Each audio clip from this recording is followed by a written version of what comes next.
देखिए, दोनों फोरमों की लीडरशिप यहाँ पर उपस्थित है।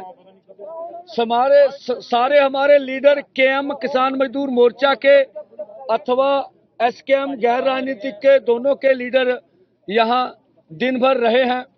जो भी पुष्टि हो रही है, लगभग 8 जख्मी हुए हैं और उनमें से 2 गंभीर जख्मी हैं। और जैसे सुविंदर सिंह चौटाला है हमारे, इनके भी टांग पर घाव है।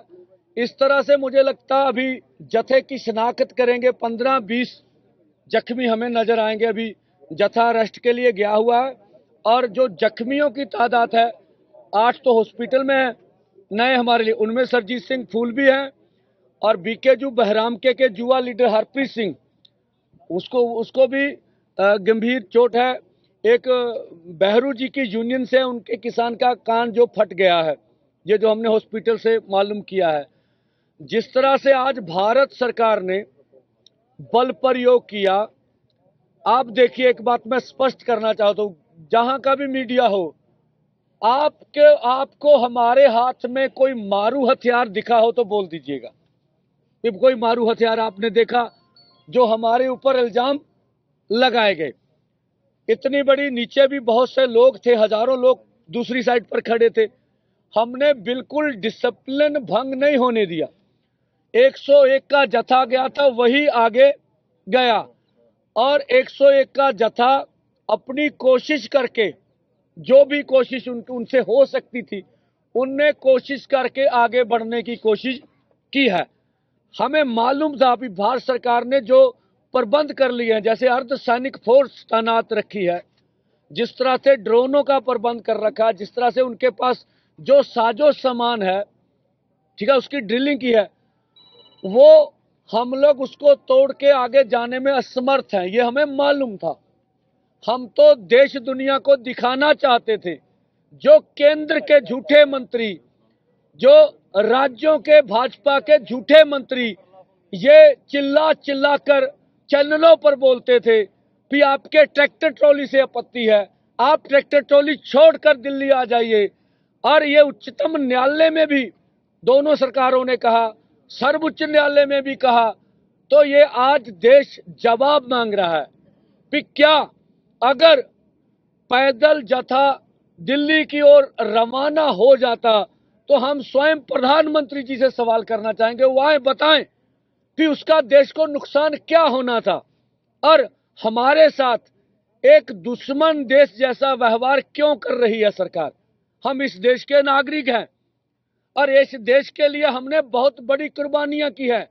आरएस हमें बताए कि देश की आजादी में उनकी क्या कुर्बानियां हैं और पंजाबियों की, देश के किसान मजदूर का देश की आजादी में क्या योगदान है।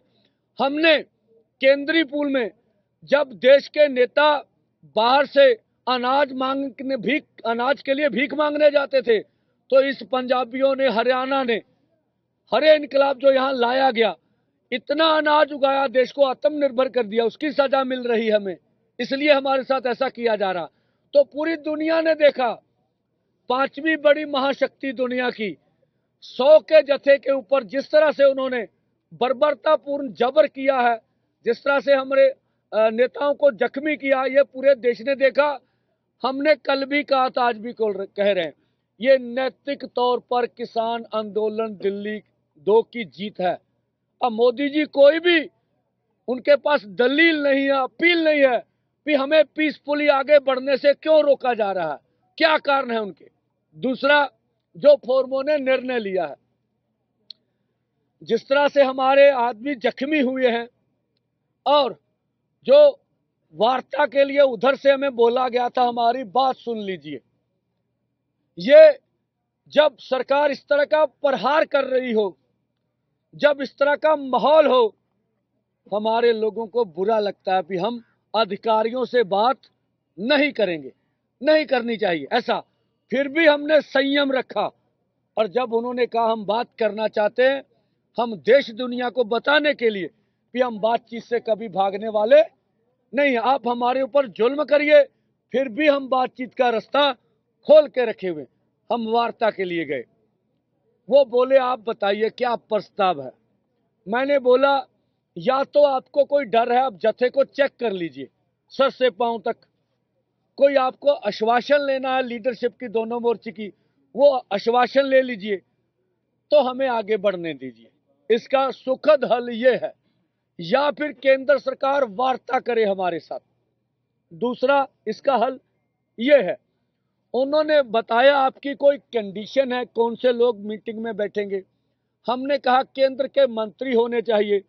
अगर कृषि मंत्री होंगे तो उनका ये काम है, उनका ये कार्यालय है, उनका ये विषय है, वो बैठे। आगे सरकार तय कर ले भी और कौन से अधिकारी बैठाएंगे। उन्होंने यह कहा कि आपका प्रस्ताव सरकार के पास चला गया। वो लगभग फोन खोलकर ही बात करते हैं, हमें पता सरकार के इंस्ट्रूमेंट जो हम बात करते हैं ऊपर दिल्ली तक जा रही होती है। उन्होंने कहा आप एक बार हमें मांग पत्र दे दीजिए। मांग पत्र तो दिए, फिर भी हमने कहा आपके एसपी को व्हाट्सएप के ऊपर हम अपना मांग पत्र भेज देंगे। एक तो ये देखते हुए जथा जख्मी हो गया है, यहाँ पर मैं भी गया हूँ, आपके आंखों में भी जलन हो रही होगी। आप लोगों ने जिस तरह से सहयोग किया, जिस तरह से साथ हमारे रहे, इसके लिए दोनों फोरम आपका धन्यवाद करते हैं। आपने भी जान जोखिम में डाल के किसानों को कवरेज किया, और वो सब हम लोग कवर कर लें। और ये कल का जथा इसलिए रोका जा रहा है, अब ये कल का जथा परसों जाएगा, ठीक है जी। ये क्यों परसों कर दिया गया? एक तो जो उन्होंने कहा है कि हम वार्ता के लिए तैयार हैं, कल का दिन हम देख लेते हैं। अगर वो बातचीत करना चाहते हैं, उनको समय मिल जाएगा, पता चलेगा। अब केंद्र ने वार्ता करनी है या नहीं करनी है, ये उनका अपना आजाद निर्णय होगा। हम चाहते वार्ता हो। दूसरा, जितने जख्मी हो गए हैं उनको हमने कवर कर लेना है। परसों 12 बजे दो फोरमों ने जो निर्णय लिया है, 101 का जथा इसी तरह से आगे बढ़ेगा। कल का हमने केंद्र को समय दिया है, और अपनी ओर से पीसफुल रखने के लिए हम सरकार के साथ टकराव नहीं चाहते हैं। इसलिए दोनों फोरमों ने उचित निर्णय लेके रखा भी हम टकराव अपनी ओर से नहीं चाहते हैं। तो इसलिए कल का कार्यक्रम परसों होगा, ये था। अब जीरा जी बोल लेंगे, उसके बाद और लीडर भी बात करेंगे। हाँ, एक बार पंजाबी। हाँ देखो, पंधेर जी ने बहुत ਵਿਸਤਾਰ ਨਾਲ ਤੁਹਾਨੂੰ ਦੱਸਤਾ ਜੋ ਅੱਜ ਸਵੇਰ ਦੀ ਘਟਨਾਕ੍ਰਮ ਹੋਇਆ ਵਾ, ਤੇ ਸਰਕਾਰ ਨੇ ਜੋ ਆਪਣੇ ਨਾਲ ਕੀਤਾ, ਆਪਣੀਆਂ ਗੱਲਾਂ ਤੋਂ ਖੁਦ ਹੀ ਭੱਜ ਕੇ, ਜਿਹੜੀ ਪਹਿਲਾਂ ਬਾਰ-ਬਾਰ ਇਹ ਆਪਣੇ ਤੇ ਦਬਾਅ ਪਾ ਰਹੀ ਸੀ ਵੀ ਇਹ ਟਰੈਕਟਰ ਟਰਾਲੀਆਂ ਛੱਡ ਕੇ ਆਉਣ, ਇਹਨਾਂ ਤੇ ਟੈਂਕ ਬਣ ਜਾਂਦੇ ਆ, ਇਹ ਤੋਪਾਂ ਦੇ ਗੋਲੇ ਵਾਂਗੂ ਵਰਤੋਂ ਕਰਦੇ ਆ। ਸੋ ਆਪਾਂ ਇਸੇ ਕਰਕੇ ਫੈਸਲਾ ਲਿਆ ਸੀ ਵੀ ਅਸੀਂ ਪੈਦਲ ਜਾਵਾਂਗੇ ਤੇ 100 ਦੇ ਜਥੇ ਜਾਵਾਂਗੇ। ਪਰ ਜਿਹੜਾ 100 ਦੇ ਜਥੇ ਦੇ ਉੱਤੇ ਵੀ ਜਿੱਡਾ ਵੱਡਾ ਹਮਲਾ ਅੱਜ ਹੋਇਆ, ਤੁਸੀਂ ਦੇਖਿਆ ਪਿਛਲੇ ਹਮਲੇ ਨਾਲੋਂ ਇਹ ਇੱਕ ਕਦਮ ਅੱਗੇ ਚਲੇ ਗਏ। ਪਿਛਲੇ ਹਮਲੇ ਦੇ ਵਿੱਚ ਵੇਖਿਆ ਤੁਸੀਂ, ਆਹ ਸਾਰਾ ਕੁਝ ਚੱਲਿਆ ਸੀ, ਆਪਣੇ ਆਹ ਸਾਰਾ ਕੁਝ ਚੱਲਿਆ ਸੀ, ਪਰ ਨਵਾਂ ਇਹਦੇ 'ਚ ਕੀ ਆ ਗਿਆ, ਇੱਕ ਅੱਖਾਂ 'ਚ ਸਪਰੇਅ ਪਾ ਦੀ, ਉਹ ਵੀ ਉਹਨਾਂ ਨੇ ਇੱਕ ਨਵਾਂ ਲੈ ਆਂਦਾ। ਸੋ ਪਿਛਲੇ ਨਾਲੋਂ ਇਹ ਅੱਗੇ ਵੱਧ ਗਏ। ਹੁਣ ਸਰਕਾਰ ਜਿਸ ਤਰ੍ਹਾਂ ਨੰਗੀ ਹੋਈ ਆ ਪੂਰੇ ਦੇਸ਼ ਦੇ ਵਿੱਚ, ਜਿਹੜਾ ਕਿਸਾਨਾਂ ਨੂੰ ਪੂਰੇ ਸਮਾਜ ਨਾਲੋਂ